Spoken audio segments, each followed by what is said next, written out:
أعوذ بالله من الشيطان الرجيم. بسم الله الرحمن الرحيم.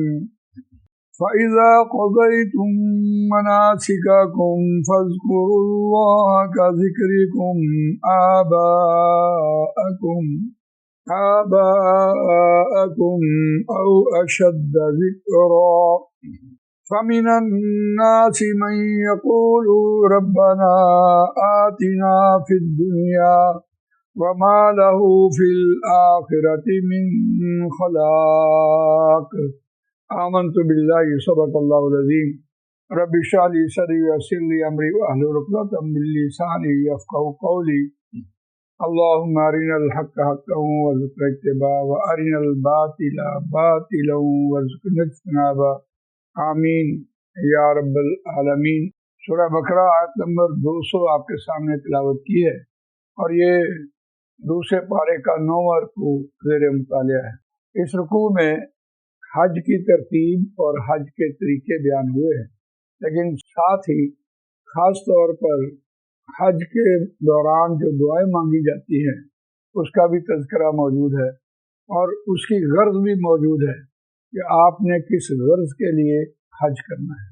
خانہ کعبہ کی یا بیت اللہ کی، اللہ کے گھر کا جلال، اللہ کے گھر کا دیدار جب آدمی کو نصیب ہوتا ہے تو جو پہلی نظر جس غرض سے ڈالی جاتی ہے وہی انسان کی غرض پوری ہوتی ہے، اور اس غرض کے لیے کہ جس غرض سے آدمی نے حج کرنا ہوتا ہے وہ غرض بھی اس رکوع میں بیان کی گئی ہے۔ تو آیت کا عنوان ترجمہ سنتے ہیں۔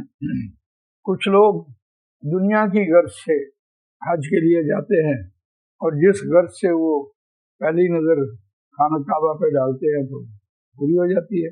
قرآن مجید میں اس آیت میں خاص طور پر اس کی طرف اشارہ کیا گیا ہے کہ اگر دنیا کی غرض سے آپ حج کے لیے گئے تو مراد تو آپ کی پوری ہو جائے گی، لیکن آخرت میں کوئی حصہ نہیں۔ روان ترجمہ دیکھتے ہیں۔ فَإِذَا قَضَيْتُم مَنَاسِكَكُم، پس جب تم پورے کر چکو، واپس لوٹو، مناسککم، حج کے طریقے، حج کے ارکان، فَاذْكُرُوا اللَّهَ كَذِكْرِكُمْ آبَاءَكُم، پس یاد کرو اللہ کو جیسا کہ تم اپنے آباء و اجداد کو یاد کرو۔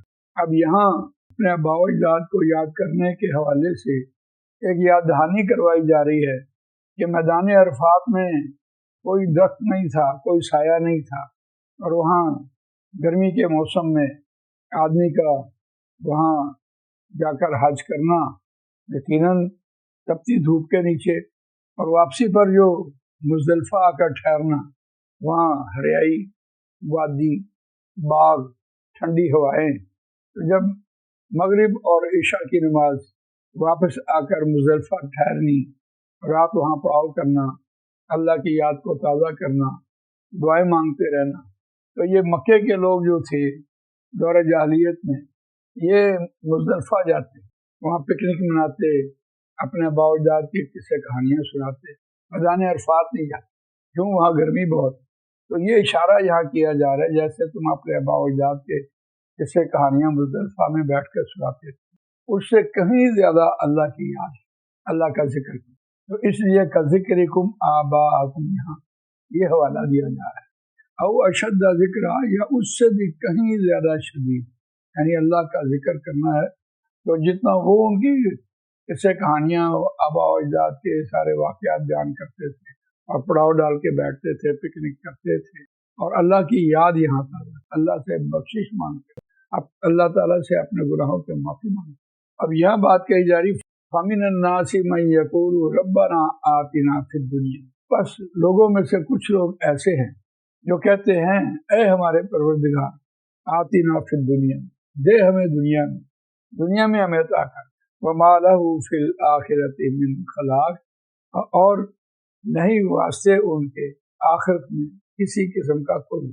اس آیت میں خاص طور پر یہ بات کہی گئی ہے کہ دنیا اور آخرت کی غرض سے آدمی حج کرے، اگر صرف دنیا کی غرض سے آدمی حج کرے تو مل تو ہو جائے گا، لیکن آخرت میں اس کا کوئی حصہ نہیں ہوگا۔ اللہ تعالیٰ مجھے آپ کو قرآن بھی پڑھنے سمجھنے اس پر عمل کرنے اس کو دوسروں تک پہنچانے کی توفیق عطا فرمائے۔ سبحانک اللہم و بحمدک نشہد ان لا الہ الا انت نستغفرک و نتوب الیک۔